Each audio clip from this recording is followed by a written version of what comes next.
Welcome back to Working with Latex with Catasta Charisma, Part 4, Working the Pattern. Should we wish to make our dress shorter in length, whether this is to save on rubber sheeting or simply because we want a shorter dress, first align the side back template to the centre back template by butting the edges together at the hip balance markers. Roll the edge of the side back template down the edge of the centre back template until you reach the point you wish to shorten the dress to. In this case, I am opting to make the dress around 5 cm below the taped together C and D sheets. That is around 10 cm below your actual hips or just below the crotch. Repeat this process for the side front template. Align the balance markers at the hip and roll the butted edge of the side front template down the edge of the neighbouring side back template until reaching the desired height. Repeat once more for the centre front template. With our templates in place, you may wish to tape them down to hold them in place. Do this below the area you intend to remove. We are now going to draw a new hemline for the bottom of our dress. When we draw this line, it is important to start and finish square. That is, we need to start our new hemline at a 90-degree angle to the centre back edge and finish at a 90-degree angle to the centre front fold line edge. We can simply follow the horizontal lines of the underlying grid work to do this. Make the line a nice and smooth curve between the starting and finishing points. Once happy with how the line looks, cut along it and discard the lower sections, or keep should you ever wish to replicate your dress in a longer length.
Don't forget to remove the area of the pattern along the centre back line where the zip will be placed. The length of this removed area goes from the neckline to just below the waist.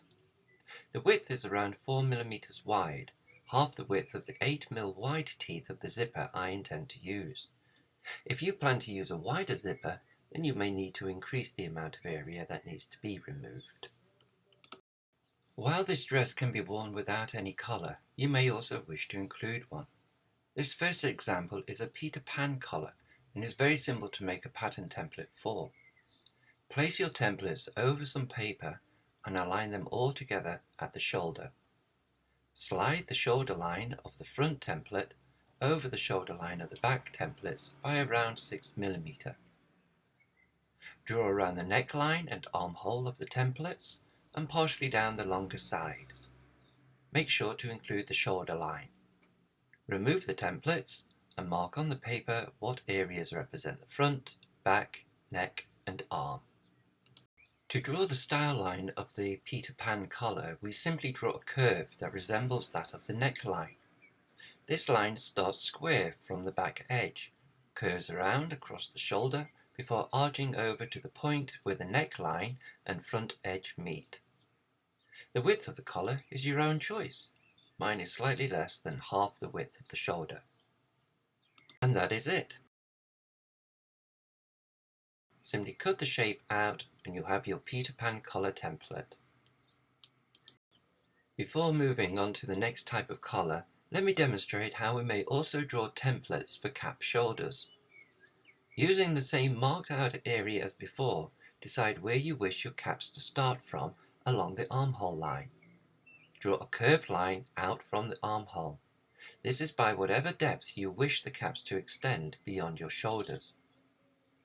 For this template, we do need to add a seam allowance. To do this, simply follow the armhole line around 6mm in from the armhole line.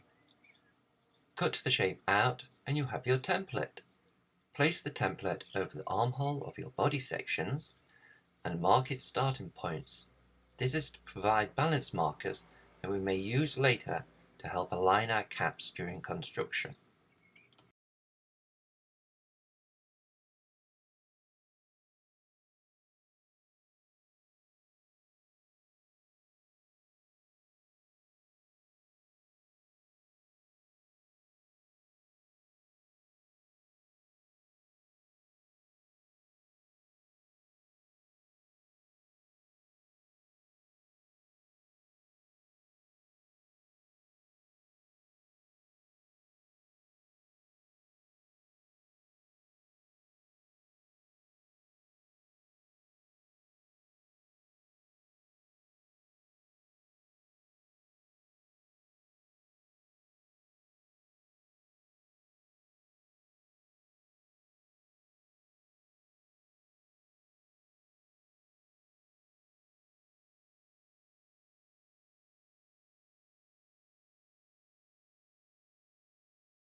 Cap shoulders are just that, caps that extend out beyond the shoulder.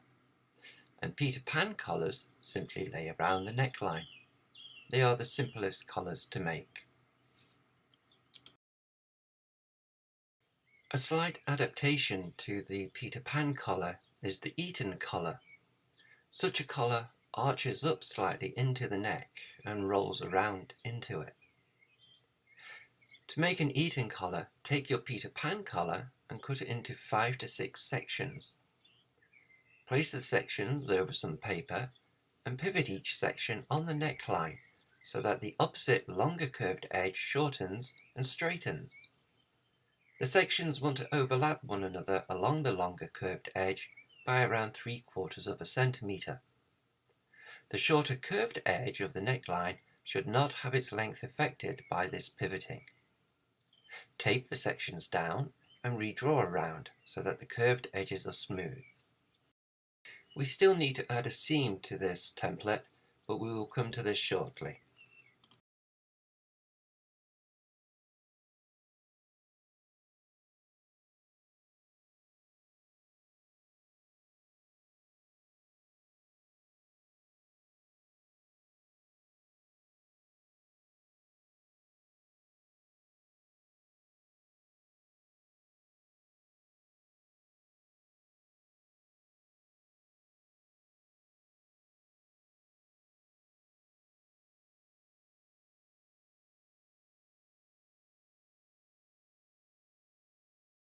If you wish to alter the style of the collar where it arches around at the front, you can. Here I am converting the arching curve into more of a squared corner.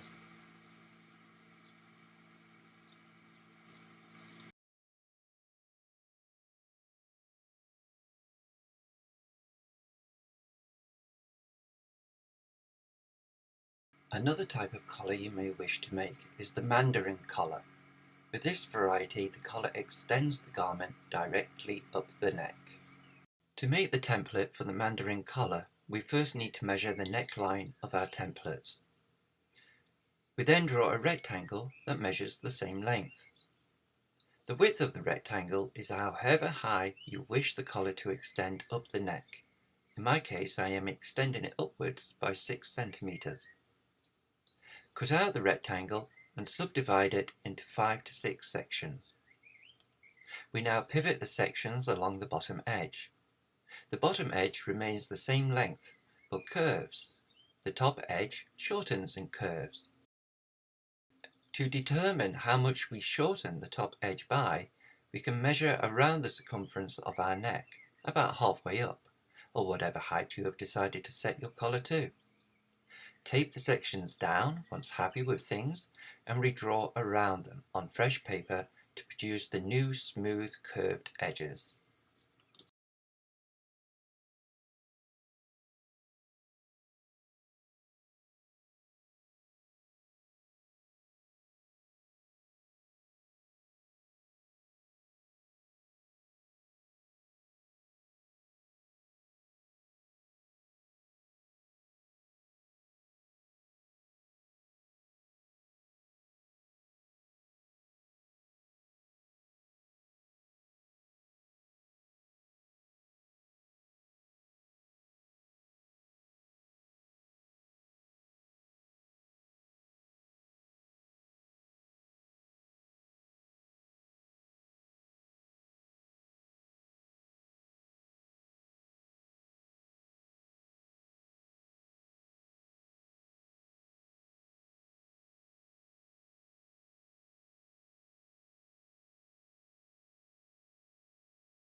With all these new collar templates, we need to include seam allowances.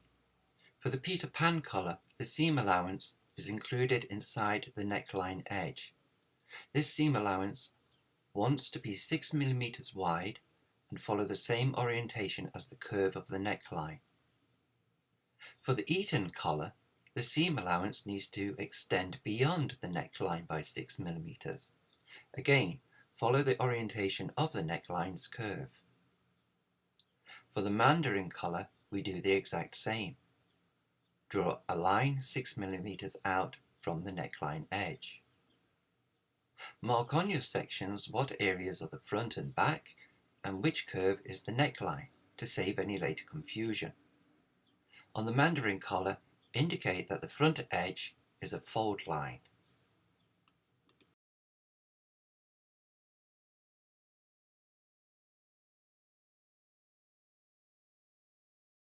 I shall be making 2 dresses from this pattern. One utilises the full length of the dress, has capped shoulders and a Mandarin collar. It will also have trim and snap fasteners down its front for purely decorative effect. The second version will be shorter in length, again have capped shoulders, but this time have a Peter Pan collar. Join me for part 5 for marking out our templates on our sheet rubber.